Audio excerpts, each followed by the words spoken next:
आज आपण सिंचन क्षेत्राचा विचार केला तर नाबार्डच्या माध्यमातून 15,000 कोटी रुपयाची अतिरिक्त गुंतवणूक आपण करतोय, ज्यातनं 5,000 कोटी रुपये कालव्यांच्या आधुनिकीकरणाकरता देतो।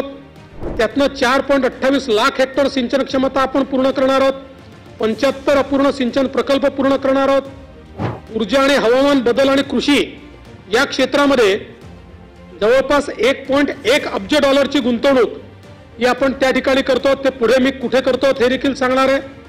त्याचप्रमाणे वेगवेगळ्या प्रकारे ग्रीन हायड्रोजन ज्याचा उल्लेख विरोधी पक्षनेत्यांनी केला त्याही संदर्भात मी पुढे सांगणार आहे। कृषीच्या क्षेत्रामध्ये स्मार्ट प्रकल्पांतर्गत 767 शेतकरी उत्पादक कंपन्यांना 1551 कोटी रुपयाचे एकत्रित अर्थसहाय्य आपण मंजूर केले आहे आणि त्यातनं मोठ्या प्रमाणात आज कृषी क्षेत्रातली जी काही मूल्यवाढ आहे आणि मूल्य साखळी निर्मिती आहे ती मोठ्या प्रमाणात होते।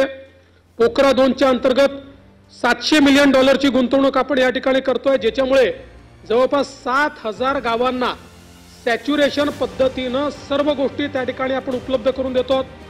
आरोग्याच्या क्षेत्रामध्ये एशियाई विकास बँकेच्या सहाय्याने 500 मिलियन डॉलरचा प्रकल्प आपण मंजूर करून घेतलाय।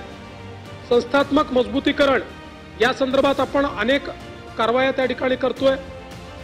एकूण जर आपण बघितलं तर या सगळ्या ज्या उपाययोजना आहेत या उपाययोजनांचा परिणाम काय आहे तर केवळ आपण 22-23 आणि 23-24 या एका वर्षातलं आपल्या जीएसडीपी ची वाढ बघितली तर 22-23 साली आपला जीएसडीपी हा 36.5 लाख कोटी होता, तो आता 40.5 लाख कोटी झालाय। म्हणजे जवळपास 4 लाख कोटींनी आपली अर्थव्यवस्था केवळ एका वर्षामध्ये या ठिकाणी विस्तारित करण्याचं काम हे निश्चितपणे झालेलं आहे।